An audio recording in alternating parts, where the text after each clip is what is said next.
धर्मेंद्र मलिक जी, सीधे आपका रुख करते हुए, अब तो आप लोगों की बात मान ली गई। धान की खरीद को लेकर लगातार आंदोलन चल रहा था, अब तो सरकार ने कह दिया है कि 11 तारीख की बजाय, वो भी नमी के कारण इस तरह का फैसला 11 तारीख का लिया गया था, लेकिन अब कल से ही धान की खरीद शुरू हो जाएगी। खुश हैं अब आप लोग धर्मेंद्र मलिक जी सरकार के इस फैसले के बाद? जी नहीं, देखिए, जो सरकार काम करती है, ठीक काम करती है तो ठीक कहना चाहिए। अगर समित पात्रा ने ये ऐलान किया है आज तक के माध्यम से, तो हमारा आंदोलन भी शाम तक समाप्त हो जाएगा। देखिए, लेकिन मैं आपको बताऊं कि सरकार ने चिट्ठी जारी की कि 1 अक्टूबर से खरीद होगी।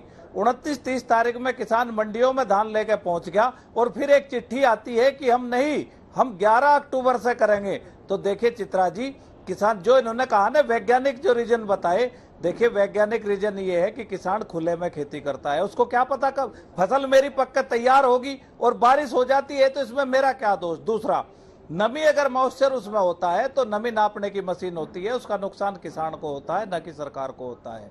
ये सीधा सीधा सरकार का जो फैसला था, ये बिलों को अप्रत्यक्ष रूप से लागू कराने की तरफ था कि 10 दिन किसान मंडी में रह नहीं सकते और प्राइवेट प्लेयर को बेच जाएंगे। दूसरा, मैं ये भी कहना चाहता हूं कि कल 3 तारीख में बारिश की संभावना है। अगर किसानों का धान नहीं खरीदा जाता तो कल हमारा लाखों मीट्रिक टन धान मंडियों में बर्बाद हो जाएगा। अब तो बात मान ली गई मंडियों है, में तो पानी भरेगा, पानी भरने के बाद धान हमारा अब तो बात मान ली गई है आपकी, कल ही से खरीद शुरू हो जाएगी। बिल्कुल धन्यवाद है सरकार का। जैसे ही वहां पे कोई अलाउंस होगा या सबित पात्रा जी ने कहा है कोई चिट्ठी भेजेंगे, आज ही हमारा आंदोलन खत्म हो जाएगा। सरकार ने किसानों की बात सुनी। देखिए, यह किसी को झुकाने और हटाने की लड़ाई नहीं थी।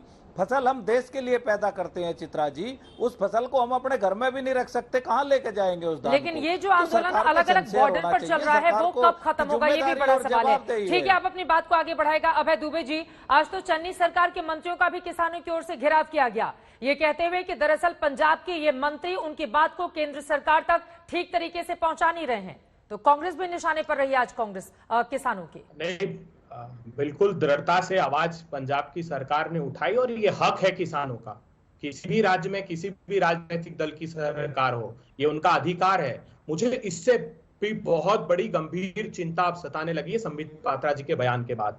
मैं समूचे देश के किसानों से कहता हूं कि जो भारतीय जनता पार्टी के प्रवक्ता का स्टेटमेंट है, वो चिंता की लकीरें बढ़ाता है। कैसे, मैं बताता हूं आपको। सरकार ने 17% तक मॉइस्चर कंटेंट को अलाउ किया है धान में और 16% तक किया है चावल में। आज ये कह रहे हैं कि नमी बड़ी मात्रा में चावल में है, जो मैं उम्मीद करता हूं कि इन्होंने स्टेटमेंट दिया है तो सरकार ने उसका मूल्यांकन किया होगा, उसकी जांच कराई होगी। अगर ये नमी होते हुए वो किसान लेकर आएगा तो क्या आज संबित पात्रा ये कहेंगे कि अधिक नमी का चावल स्वीकारा जाएगा, धान स्वीकारा जाएगा?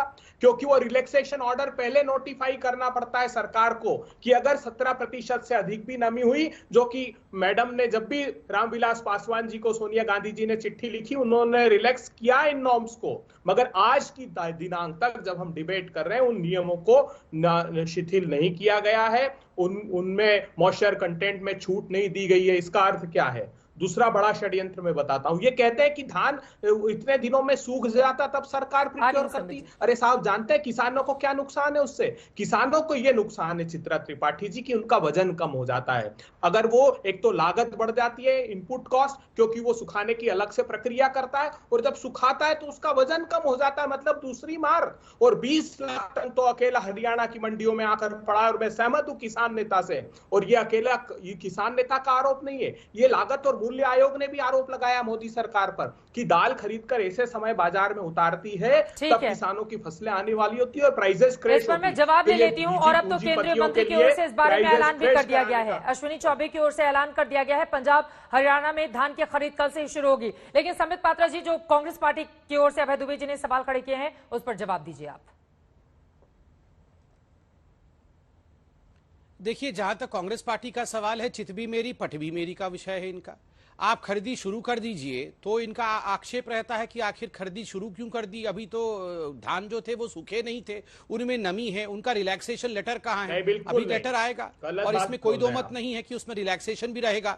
एक सेकंड रुकिए, मैं तो आपके बीच में कभी रिलैक्सेशन का ऑर्डर अलग आता है। क्यों है आप लोग? आप लोग तो डेमोक्रेसी वाले हैं, आप लोग बीच में क्यों बोलना शुरू कर देते हैं? चित्रा जी इनको बुलवाइए, फिर ये चले जाएंगे। कल जैसे इनकी बहन चली गई थी सुप्रिया सिंह, तो उठ करके फिर ये चले जाएंगे, एक एक करके, इसलिए ये बोल ले पहले। ठीक है, तो आपकी बात कीजिए, फिर मैं आऊंगी। अभय दुबे जी मैं आऊंगी आपके पास। समित पात्रा जी अपनी बात खत्म कीजिए, 3 और लोग इंतजार कर रहे हैं। देखिए, जहां तक कांग्रेस पार्टी का सवाल है, आज इनको जवाब देना चाहिए जो किसानों ने परगत सिंह जी से पूछा है, और परगत सिंह ने जवाब देते हुए कहा है कि ये सारा करनी धरनी कैप्टन अमरिंदर सिंह का था। मैं तो पंजाबी समझ सकता हूं, और मैं देख रहा था परगत सिंह जी क्या बोल रहे थे। परगत सिंह जी कह रहे थे कि ये सारी गड़बड़ी कैप्टन अमरिंदर सिंह की है, और अमरिंदर सिंह ने ही इस प्रकार से डेट को आगे सरकाने का काम कैप्टन अमरिंदर सिंह ने कराया है। तो ये कांग्रेस पार्टी पहले तो इसका जवाब दे कि खुद इनके लोग ये सब काम कर रहे थे ना। परगत सिंह तो आप ही के मंत्री है ना चन्नी सरकार में, वो तो बीजेपी के एजेंट नहीं है। तो ये आपके ही, अभी तो कैप्टन अमरिंदर सिंह कांग्रेस से गए भी नहीं है अभी तक, जहां मैं जानता हूं। पार्टी बनाएंगे नहीं बनाएंगे अगला विषय है, अभी तक तो कांग्रेस पार्टी में है। कल तो मान मनोवल भी चल रहा था, हरीश रावत कह रहे थे हमने तो कोई भी उनके ऊपर आक्षेप नहीं लगाया, आप रुक जाइए, हमारे पास ही रुक जाइए। तो आप पहले बताइए, ये सब किया धरा कैप्टन अमरिंदर सिंह का है क्या?